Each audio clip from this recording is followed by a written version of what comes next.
To all the Pakistanis and Nustins across the globe, it's a hello and an assalamu alaikum from the Scholars Avenue. Today we're going to talk about structures and infrastructures. They are important. From centuries, we have witnessed the structural marvels like the Great Wall of China, to the Burj Khalifa, and to the Brooklyn Bridge. They all have one thing in common, and that is stability and the strength to withstand any natural calamities. So who are the people behind these structural geniuses? Who are the people who make sure that the buildings are strong enough to withstand any force majeures? We have with us today the head of department Geotechnical Engineering, Dr. Badee Alshameri. Dr. Badee, assalamu alaikum. Wa alaikum salam. How are you? Alhamdulillah. Thank you for joining us. Barakallah feek. You're a field guy, aren't you? Yes. And now, after so many years, you have opted for academia and teaching. Yes. So, how's the trade-off coming by? It's like a long story, It's starting that after the graduation, I was like looking for any field work. But because, the situation there, I just diverged a little bit to the education, but it was in the lower size, it was in the Ministry of Education. Later, I just switched again to the field, but this time with the private, sector. Then after that, after starting the master and finishing the master, it's come to my mind, I should back to academia. I feel that I can contribute a lot if I engage in academia. And in our case, in the geotechnical engineering, it's not about the academia. We also engage in the field. We engage with the companies. So we are not only stuck with offices and classes. We need to go outside. We need to do a designing. We need to do projects and industrial projects. So I found the only option that I can satisfy both field and academia is to join to the university as a lecturer. So you're a living, breathing example of what you love and Exactly. what is needed. Yes. So you were a huge fan of geographical information systems. Yeah. So, on to the University of Sana'a, and you completed your undergrad in the earth sciences. Yes. So while we were having a discussion with you, you said that this is the combination of earth sciences and the civil engineering, Yes. culminating into the geotechnical engineering. Exactly. So how did you make that trade-off? Because you were more interested in the GIS and you stepped into this geotechnical business. Yes. So how did that happen? It is a long story, but the thing that when I graduated from the earth science, I like to have this remote sensing and the thing which is related to the earth science, geology, But because the condition in Yemen, I found that it's so difficult to continue with the same manner, especially in the remote sensing. If you want to work in the remote sensing, you need to engage with the public sector, which is a little bit difficult. So I look back, then I found there's another sector which is so interesting and it's needed in Yemen, which is a geotechnical. Is it true? Sorry to interject. Yeah. Is it true that back in the days when you did your undergrad in the earth sciences, you were working at the Ministry of Education, right? Yes. And what your story tells me is that there were not many geotechnical engineers back at Yemen at those days. Exactly. So what was that about? I mean, the world isn't aware of the geotechnical back in Yemen at that time? Even if I'm look at this moment, still the same culture in Yemen, that there is an underestimated for the geotechnical. There is like no enough importance given to the geotechnical engineering. And because that one, let me just give you an interesting statistics that I found it in 2006, that more than 80% of the earthen dam in Yemen has been collapsed because the geotechnical, not the structure. So you can imagine that 80% failure in the dams because the geotechnical engineering, not because the structure, not because anything else. So that's, become alarmed that there is a problem. So at that stage, the government take an action that no dam will be built until the geotechnical is there. So they start the action, but they start that action in the what we call the mega project like the dam. But when we talk about the normal project like a buildings, like a bridge, they still leakage in that one. They didn't take an action for that one. But maybe inshallah in the future they will do that one. So, I mean, why is there so much negligence in the geotechnical side in Pakistan specifically? While I was having a conversation with you, what are the consequences that follows when you are negligent of the ground investigation? What happens then? We are aware that there will be structural failures, Okay. but So how do you address that? okay, it's not only about the structure failure. This is a problem, that it's not about the structure failure, because here what they do, they just ignore the soil investigation, they ignore the geotechnical design, and many times there is no failure, which is an interesting. How come that you ignore that one and there is no failure? Yeah, it is interesting. Yeah, but the thing that what's happened, they are not concerned. They don't have any concern about the geotechnical. So what they do, in return, they make an overestimated on the design. So a foundation which costs like 1 million, 2 million, they make it with a cost maybe 10 million. I get it. Because they just ignore that. The cost exceeds. Yeah. You underestimate the geotechnical design and Then things happen. Yes, exactly. So this is the thing. It's not about only the failure. It's about also the money, the cost. If you want to save and also reduce the cost of your project, you need to do a geotechnical investigation. That point is not in every businessman in. And let me tell you something. It's not only about the businessman, or it's not only about the investment. It's sometimes in the academia itself. And the people who graduated from the civil engineering, they have this underestimating in the geotechnical engineering.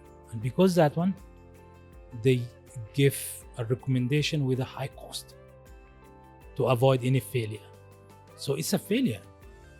When you give a recommendation which costs much more than the actually cost, that's also a failure. A failure in the term of the economics, in the term of the money. Absolutely. So how do you ensure that once you're Okay. once you're going project to project, Yes. and there's not too much trend around here of all these soil investigations and the ground investigations, and how do you convince people that this is an integral part of the structural formation of the buildings or any other structure? So there is no trend around here. Yeah. And so why is it so? Why is the avoidance in the first place? Why are people avoiding this? The stakeholders. As I told you, that it's a culture there. And let me tell you something, this culture is not only in Pakistan. It was even in the developed country like USA. If we talk about 100 years ago, they have the same culture. Geotechnical engineering is nothing. So they are focusing more in the structure design. So how you work with the concrete, with the steel, that's the most critical thing. So in USA it was like that also, until there is a big accident, a big failure in a major dam, and because that one, the trend of this ignorance of the geotechnical is turned. Now from that one, they start to say, okay, nothing will be done without geotechnics. Nothing will be done without what we call a preliminary investigation. So do you think, Doc, I'm going to stop you there. Do you think that there's a growing understanding of the geotechnical engineering in Pakistan now? Do you think people are now trying to understand, they're more cognizant of the fact that we need to understand this field of study as well? Okay. Monitoring the soil before we, erect any structures. Okay, let me tell you something. In Pakistan, there is an action start. You remember that when it was an earthquake I think in 19s, there's is it the 19s or 2005, something like that? Yes, it was. And there's a big loss at that one. Yes. Sorry for that one. But at that stage, the government start to have an action. And nowadays that you cannot build any house without soil investigation here in Pakistan. You cannot do it. I'm talking about the cities. So if you want to build something, you need to have a soil investigation report with a geotechnical design. So there is an action start. But if that action is reach or satisfy the requirement, the actual requirement, not yet. We need more. So I think the first step that we needed is to convince our graduated, especially the people who graduated from the civil engineering, because anyone have a bachelor in civil engineering, he's also geotechnical engineer. It's not like only so he need to have a capacity to do a geotechnical engineering. So we start these steps, alhamdulillah, like 4 years ago, we start these steps to convince our students that geotechnical is matter. And you are a civil engineer. Do not say that I will be graduated as a geotechnical engineering, as a structural engineer, as transport. No, you will graduate as a civil engineer. It is a branch of the civil engineering, right? Yes. It is a branch of the civil So engineering. we have a different branch in civil engineering. We have structure, geotechnical, transportation, water resource, construction management. All of this is a branch of civil engineering. We do not offer any undergrad in geotechnical engineering, do we? No university around the world, they have this undergrad in geotechnical engineering. This is a more exclusive, specific course that's being offered in the masters and PhDs, yes, right? Exactly. So it's like they are taking some subjects in undergrad. Then when they come to the master level or PhD level, if they want to become more specialist, then they go to the geotechnical engineering, but not from the undergrad. People like us, the people of this age, sometimes we are discussing with friends and we're talking about this, that the buildings that used to be there were constructed by the people thousands of years ago, and now the buildings are being constructed in this age. Why is it that the buildings constructed so many years ago, so many thousands of years ago, have sustained this? For me, it's a big mystery. These days the buildings collapse. The new buildings, they collapse. Okay. And I just took a few names. You talk about the Great Wall of China. I mean, this is huge. Yeah. It has been there for ages. Why is it that the older buildings have sustained, the new buildings haven't been able to do? Okay. So it's not like about the old. I agree with this point. Yeah, there's a lot of old buildings where they sustain for 100 years. Yes. That's true. But now, if I make a simple comparison between the old buildings and new buildings, there is a difference in terms of the structure of the building itself. So in the new building, you can see that they have this tall building, high-rising building. Yeah, vertical construction. And this vertical construction is not there in the old. It's like if they do like that, they will make it like with the acceptable ratio between the tall to the width. So they succeed in that one. Nowadays that we have a different, we are going to skyscraper, which is like the length is huge compared with the width. Yes. So this is special cases. I was just reading Burj Khalifa alone is 827 meters. Yeah, that's a special cases. Yes. And you put it in the small area. You have a huge load putting in the small area. Yes. Now, the technique that you use now is not similar to the technique that you used before. Before, they will not apply a huge load in the small area. Okay. Yes. Now we do that. Now, when we do that, we need to see what's going in. Doesn't mean that the old building doesn't have the failure. They have a failure, but it's not like common like we have now. Now, if a big building fail these days, we will know because the internet, because the communication, so we will know that there is a failure there. Before that, we don't have this communication. If something happened in one building, we will know that. We wouldn't know about it. Unless if that building is like a famous building, like a very famous building, Then we know, like more iconic building. what we call that tower in Italy. What we call Pisa that, Tower. The Pisa Tower. That's a failure. They call it the most the best structural failure. No, they call it something else. The best structural failure. The best structural failure. It still is there. You know why is there? Because the structure is good. Problem from the foundation. Problem comes from geotechnical. You see, the structure is good, but the foundation is not good. So that's you have this inclination in the tower, and that also in an old building. But you see, there's a failure, and that failure not coming from the structure. Again, it's coming from the under the structure, from the foundation, from the geotechnical.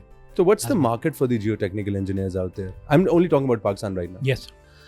Okay. That's another concern that we try our best to explain to our students, to our graduates. Because in Pakistan, there's a trend, unfortunately, that the trend that students, they opted to, for example, to structure, they opted for construction, and they say that there is a lot of market for that one. If I'm talking about the absolute number, yes, that's true.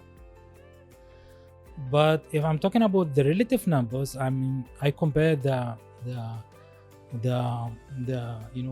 vacancy which in the markets compared with the graduated who have a background in that one.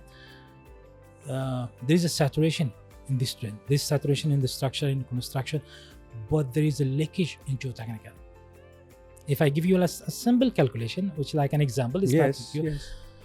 We can say that maybe we have 100,000 of civil engineering who have packed with the structure, and we have maybe less than 5,000, maybe 1,000 of civil engineer who packed with the geotechnical. When you go to the market, you will see there's maybe 10,000, 15,000 a job for civil who packed with the structure. So in another side, there's only maybe 10 or maybe 1,000 job for the people who packed with the geotechnical. So you can see the people who graduated from geotechnical background, they can easily get a job, while the other people, they are suffering because there is saturation in the graduated students who packed in this domain. So is the younger lot aware of that? Some programs are just trends, like the emerging technologies. You cannot help it. The engineering has suffered. And we've been talking about this a lot, that, the traditional engineering programs, the electrical, the mechanical, they've all suffered recently. And we've been trying to find an answer for this as well.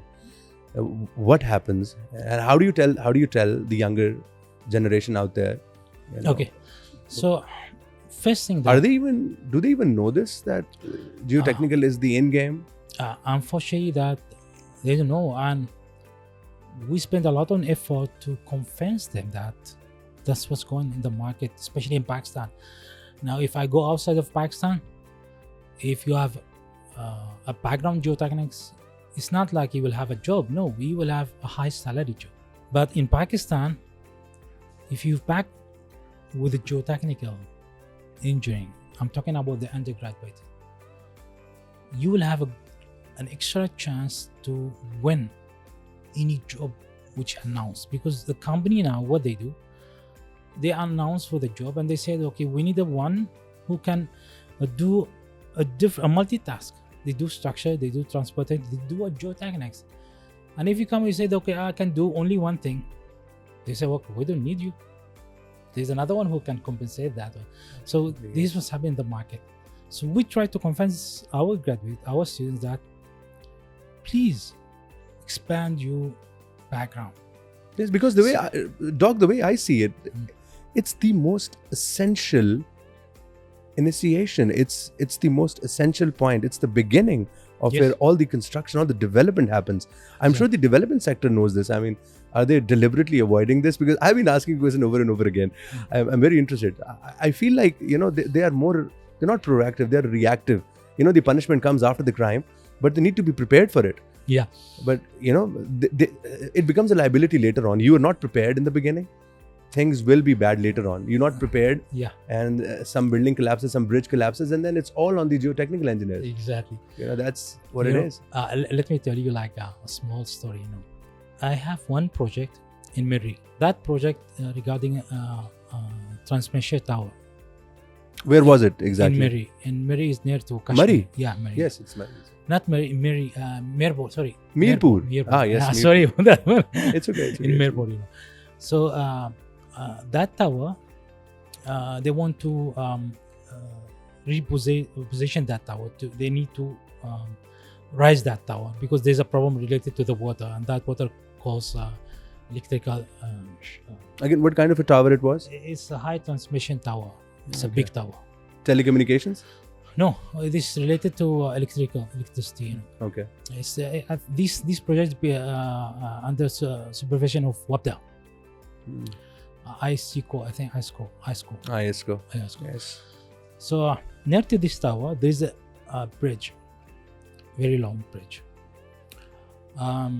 That's bridge. They didn't complete it. Why? They reached to one point, and they cannot install anything. They cannot install the bare of the bridge, so they can continue the bridge. Whenever they put any foundation in that area, there is a failure. So they stop. Why was it? In the same area, it's like here we have here the tower and the bridge is coming like this. So these are long bridge become useless. And they told me that bridge is like, I think more than 10 or 15 years. Damn. That's a big loss. That's a big loss. Now, if you spend more time and less money, you know, the funny thing that the cost of the geotechnical investigation is not too much. If we say like 1,000 for the whole project, for the geotechnical, you will not spend more than 50 rupees. That's exactly my point, Dr. Badee. I'm trying to ask you, this is something that I'm asking you over and over again. Why would... So it's not even 50 rupees. Why the hesitation? It's maybe 10 rupees. 10 rupees. It's not 50. Sorry, I was like over the... It's much lesser. It's much less. The cost of having an investigation in the soil. Why would somebody hesitate? This is a big question. Are there any secrets that you don't want to tell me? It's not a secret. You know, you are a businessman. Okay. So you will evaluate something that you can see. You know, you will see these columns, these beams, then you say, okay, that's a good columns, that's good beams, this is a good building, because you see that one. So you will see, you will ask, who do that one?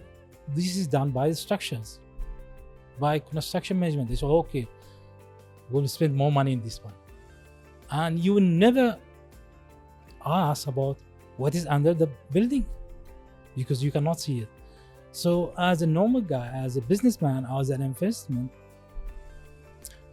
you don't know about there is something which, you know, bear all of this building. So you don't care about that.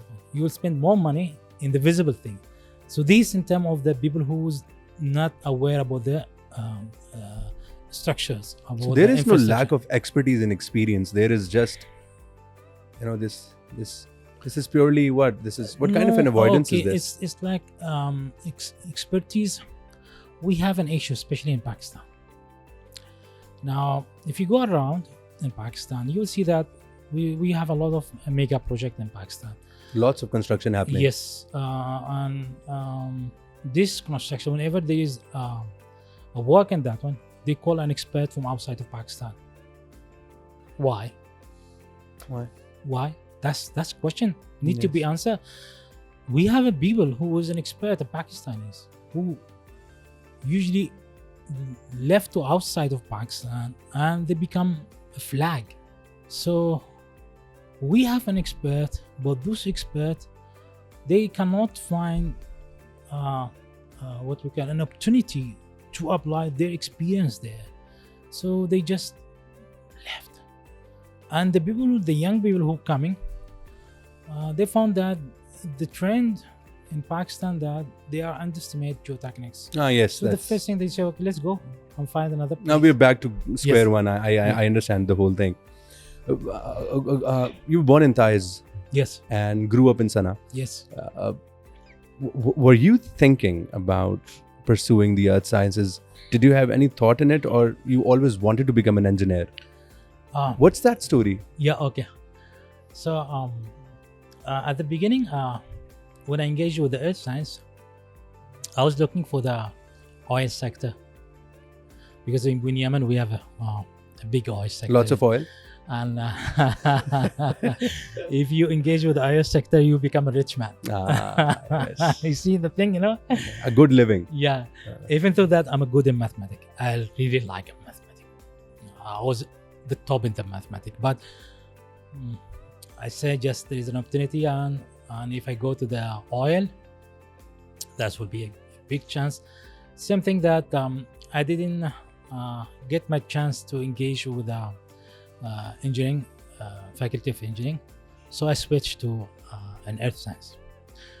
So it's an earth science, it's not an engineering.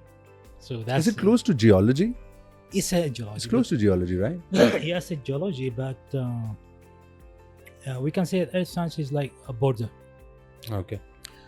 So I didn't engage with the earth science. I graduated, and I was also the top in my undergraduate. MashaAllah.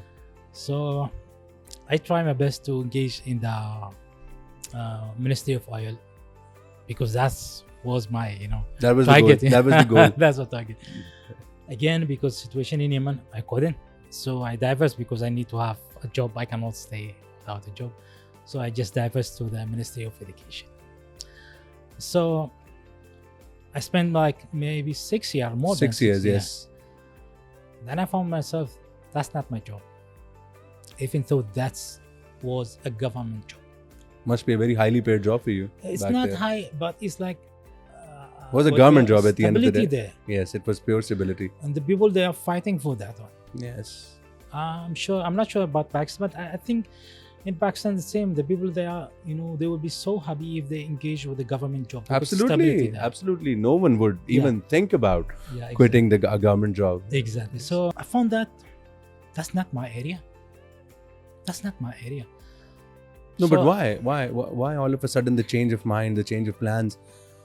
I found myself at the beginning, I was happy that I have a job, I have a government job. That with the time I found that there is no progress, and I don't like that. I don't want to stay in some place when there is no progress. It's become like a routine, and when the routine come, everything will go. No, you were tired of the monotony. You wanted to break it. Exactly. Or I think since the beginning, I have a very strong feeling that you had a thing for teaching. I don't know why. You love doing that, don't you? It's not nothing. I was love the field work, not teaching. To be honest with you. Yes. I was really engaged to. But you couldn't do that, right? You had to trade off again. Yeah. You know why I was loving that one? Because my father also, he's an engineer. He's an electrical engineer. He's graduated from Russia. Your parents are back in Yemen? Yes. Yeah. So he's most of his life he's in the field. He was in the field, until he's retired. He doesn't have a fixed office, even though he's a government employee. So things got pretty bad in Yemen. Yes. And then probably you went on a scholarship. I think that was one of the most difficult decisions for you to make. Yes. Going all the way to Malaysia. University of Technology? That's what it is, where you did your master's? Yeah. And when I did my master, it was in University of UTM. You had a lot of difficult decision making in your life to do. Your story tells me. Yes.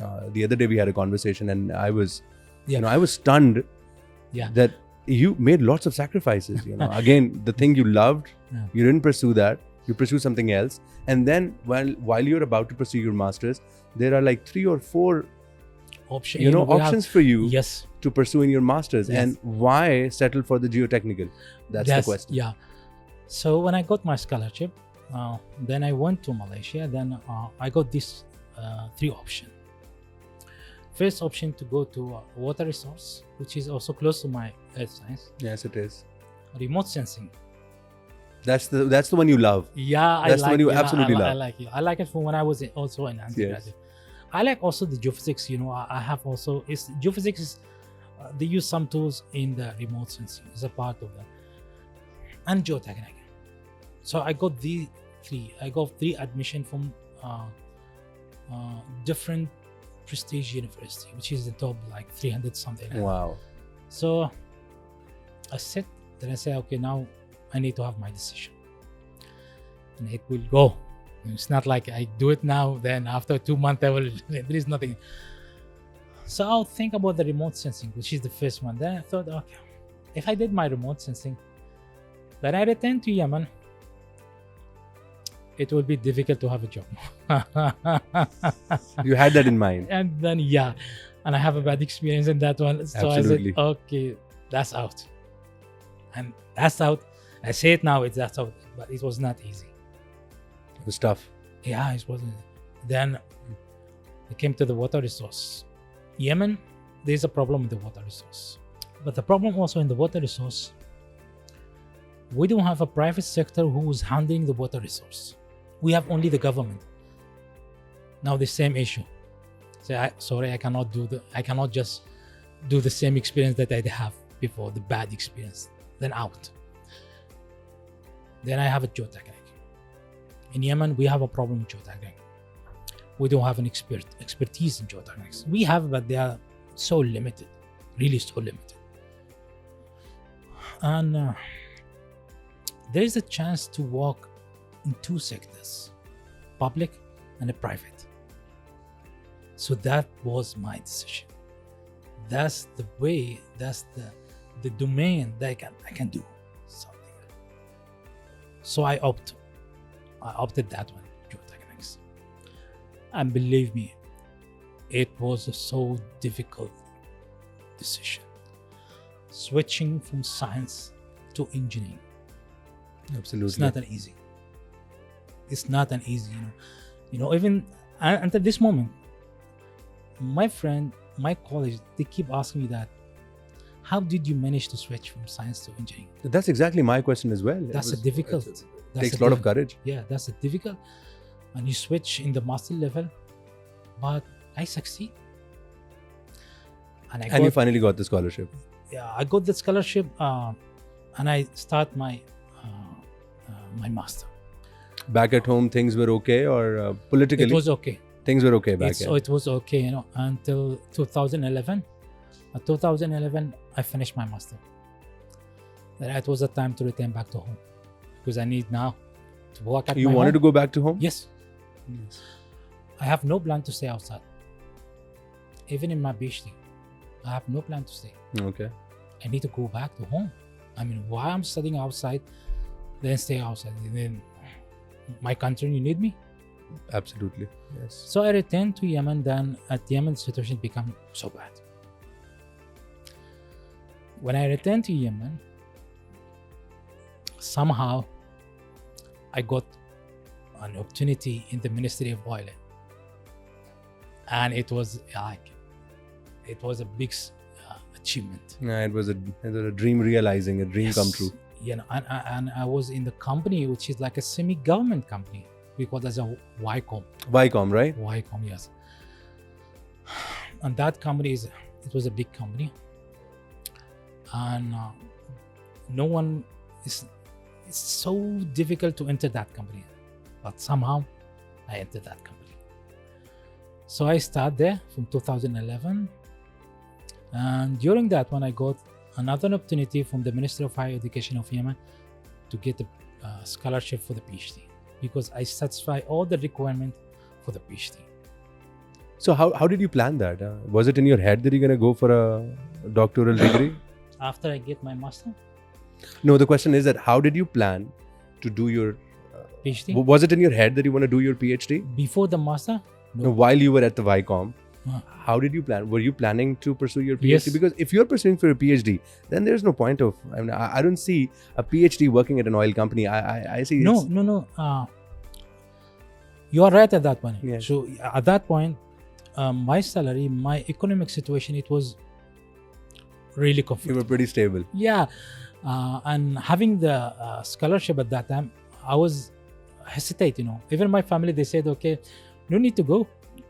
You already have everything. Why you go? What do you do with a PhD?" Yeah. And so why did you? Because the thing that I have it from my master, that after I finish my master, the plan is there. I plan that I need to go to the PhD when I finish my master. Okay. When I engage with this company, the plan is like become down. But when I got the scholarship, That then was enough motivation for then you. I say, okay, it's maybe 3 years or 4 years. Then I can go back to the company. I will not go to the academia. I was not planning to go to the academia. I Yes. just planning to back again to the company. And let me tell you something. When I engaged with the company, I got an opportunity to become a lecturer at Sanaa University, which is my university. But I didn't select it, and it was in Geotechnical also. I didn't. I said, okay, I don't want to go there. I'm comfortable here in the company because there is a lot of what we call advantage in that company.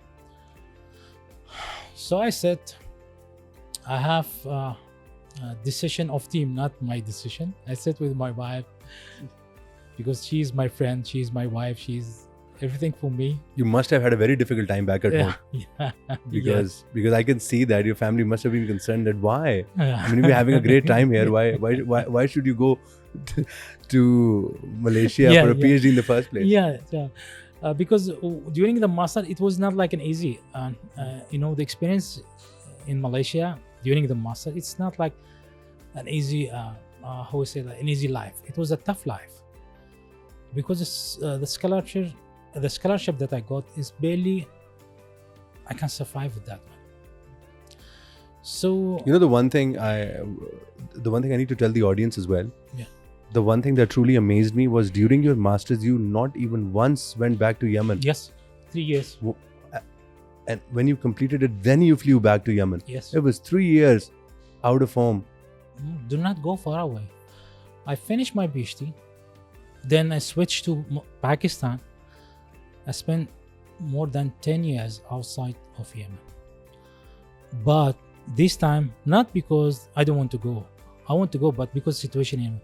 At that time, I want to go to Yemen, but I don't have enough finance to go and back, Barely I can survive. Then when I finish, I just run back to Yemen.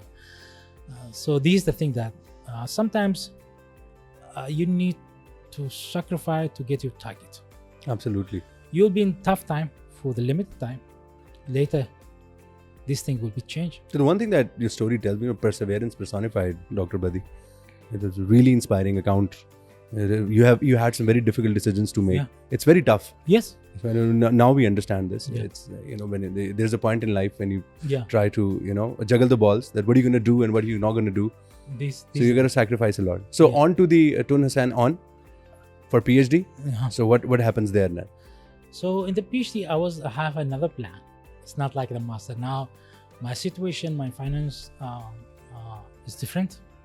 So I can manage to go and back yearly, and even not yearly, every 3 months, 4 months, I can go back. Now I have my company, they can support me by the role of the company. So I went to Malaysia, even though that the company at that point, they didn't allow me to go. They said, if you go, you will be split from the company, you will be out. Oh my! Then So I that said, was the situation back. yeah, It was not favorable for you. yeah, it was. Then Did you go back and forth during the PhD to Yemen as well? At the first, I went for 2 months with the old plan. What was the old plan? That I will go 2 months. I will stay in Malaysia 2 months. I will manage my thing. Then I will return to Yemen. Then I will start to do my work in Yemen, which is related to the also PhD. Then after that, I will go back to Malaysia. I spend maybe 2-3 months to discuss with my supervisors, whatever is that one, collect samples, do any experiments there. Then I will back to Yemen. It was my plan like this. So when I do like that, I will not lose my job, and I will not lose my scholarship. Yes. So at that point, the company was like, okay, you can do like that. So we sponsor you. Yeah, they're not. You can resume it's the not like scholarship, sponsored. but They you get said, your okay, salary as we well. will allow to you, and as well as salary, of course, it will be there. Yes. Even though they deduct a lot of money from my salary, I have it in my heart. It's so bad. That is a painful. That was a painful point for you. My salary is dubbed like this. It was so Oh. bad. But never mind. I went there. I have a meeting with the supervisor. Then I told them about the situation. Then he say, okay, look, Badee, you cannot do that. You need to stay here. Like, huh? That's another challenge for you. How come? I said that, but I have the company that. I said, no. Then he said, I will allow you to go to Yemen to stay 2 months to bring your family and come here. But you are not going to go back. Then now it's come to the, I don't know, is it the second or third hard decision that should I continue or I go back? Because if I continue, I will lose a lot of things in company. And that's huge. It's pretty huge. Yeah, that's a huge one. So I said, then again, after a long discussion and after a lot, many calculations, I did a lot of calculations. You're good at mathematics, aren't you? See what will happen, and if we go, then what will be the opportunity? Can I have another opportunity? Then I found, okay, I should not leave that one. I went back to Malaysia, and this time to stay there. So I stayed there until 2014, when the war again come to Yemen. That's the unfortunate series of events that are about to begin. Yes. This was 2014. Yeah. 14. So at that time, the Minister of Higher Education have difficulties in sponsor us because our money is coming from them. So they start to delay of the payment for us. And we have a limited source. Even I told you that the company reduced my salary from the beginning because I decided to go there. So I found that, okay, now it's a trouble time. Even though at the beginning I wasn't relaxing. So my supervisor, lucky that he said, okay, he called me, they said, Badee, now you need to go and apply with the MTCB. MTCB is a new scholarship, a government scholarship from Malaysia, MTCB. And it's a tough scholarship. It's a competitive scholarship. There's a lot of international students apply. And I remember when we applied that year, the Ministry of Higher Education, he told us that the people who applies is 3,000, more than 3,000, 3,100. And how many do they select? I think 100. 100? Yes. Well, that's a very privileged one. So I apply, and the funny thing that one of the conditions for that scholarship that you should not have another scholarship, but I have. So they call me for the interview, and usually they have like 3 stages, a paper stages, then they call for the interview, then after the interview they have the final stage. So they call me for the interview. That's when I already passed the paper stage. So when they call me, I told them what I'm going to do in the PhD, what I'm planning to do after I finish what I should do. I saw the faces of the professor who make the interview, and I know that they are happy. Then I told them I have a statement, and please write that statement in your report. I have scholarship from the government of Yemen. Then they said, okay, but because the problem in Yemen, they really know what's happening. I apply here because now there is no guarantee for my scholarship which coming from Yemen. Yeah, there's no financial But backup. you were scared of it. Yeah, but I told them you need to write their statement, and they did it. 4 months ago, I received a call. Congratulations, you got the scholarship. You got a double scholarship. Yes. That. And believe me, when they call me, I said that, and they sent me some documents to fill, and from that document also I need to sign that I don't have scholarship. Then I bring an official letter from my supervisor, an official letter from the university that I'm studying, that I have a scholarship from Yemen. But because the situation, I applied, and I sent this official letter that clearly mentioned I already have a scholarship to the Ministry of Education of Higher Education of Malaysia. 2 months they sent the money. Finally accepted, even with the scholarship. So I got 2 scholarships in the same time. You had your family in Malaysia by that time with you. Yes, exactly. I cannot live without my family. Mashallah. I need to have it with them, A true family guy. Yes, I cannot. Yeah. So you're done with your PhD. Yes. Now you know what I'm about to ask you, right? See, that is very surprising for me. How does Dr. Badee's paths cross with the National University of Sciences and Technology? Okay. So when I finished my You PhD, couldn't go back to Yemen at that time. yes, they told me, my family, my friends, my college in the company, they clearly say that, Badee, do not come back. Don't come back. Yes, do not come back. Find any job outside, but do not come back. You'll be in trouble. And so I make my decision that I will not come back. It was tough because everything is done. I finished my PhD. There's no scholarship, nothing. The only thing that I have is my salary from the company, which is not the whole salary. Yes. So I need to manage myself with that one. So during that one, I start to send my CV there and there and there. I send a lot of CVs. If I say 1,000 times, it may be more than 1,000 times. So it was like every day I'm sending like more than, with a range between 5 to 10 CVs. It's a huge. My. It's a huge. Sometimes I sent for the same university twice. They said maybe they did not know, maybe this one they didn't know. So during that one, I was like sending there, then there. I got a friend from Pakistan. He's my neighbor. Then he know about the situation and he said, Badee. He was a fellow from the PhD? Yeah, he was also, we are studying in the same university. We graduated from the same. Yes. But at that time, he didn't finish. I already finished, but he was staying there because usually the Pakistani, when they finish, they just return back. Yes. How they travel somewhere to have a job. So then he said, Badee, did you try to send to Pakistan, University of Pakistan? Then I was talking to him. Do you have a university in Pakistan?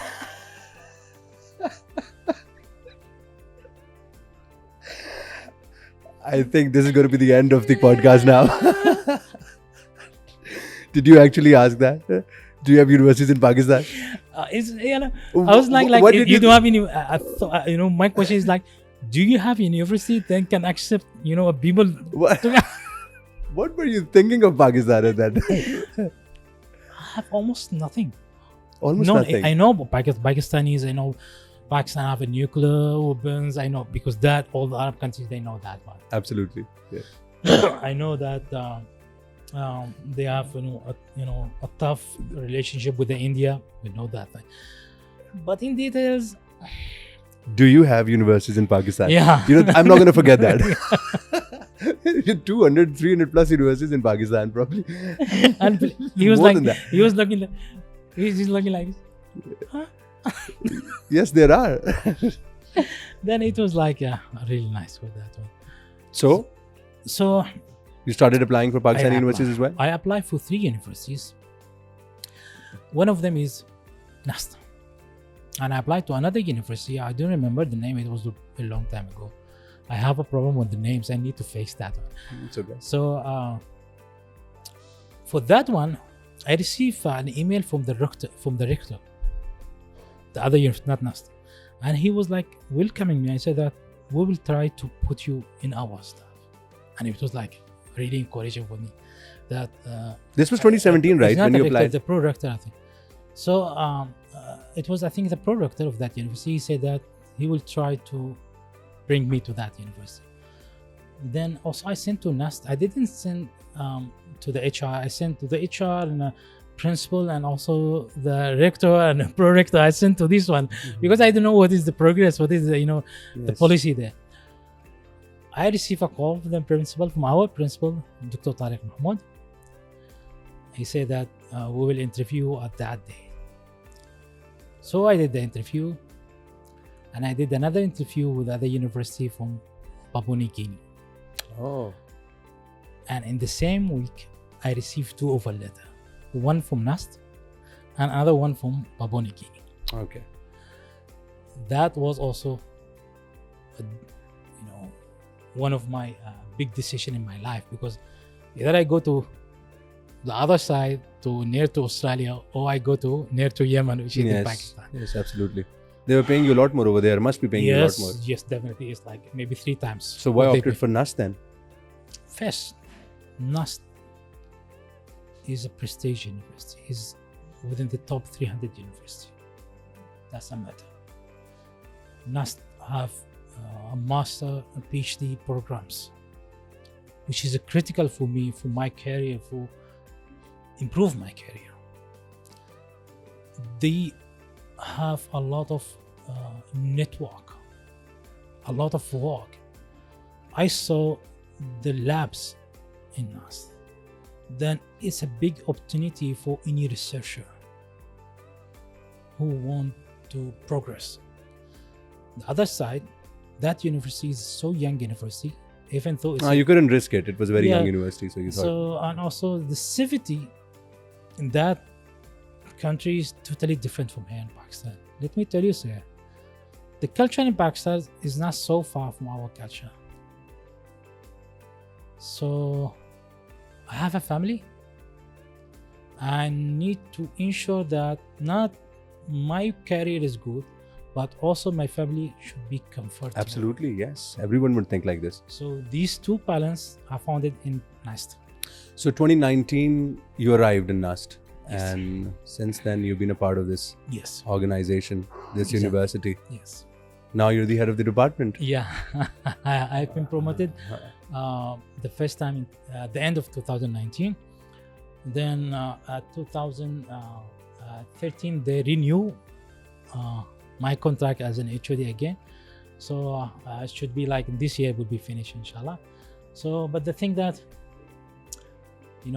even though that I didn't have a lot of money like Papua Guinea, but I received a lot from NUST. Well, you finally made it. Yeah. And if I say I love NUST, really I love NUST. I feel loyalty to NUST, and that's encouraged me to spend a lot of effort. We're really happy that you're here, and we're really privileged to have people like you here. Thank you, Doc. Thank you very much. I wish I had more time. This conversation is never ending. Love to know more about the Yemeni culture and Yemeni food. Inshallah, next time. Probably in the next podcast, we'll sit and talk about it as well. Inshallah. Thank you very much. Barakallah. Thank you so much. Thank you. Assalamu alaikum.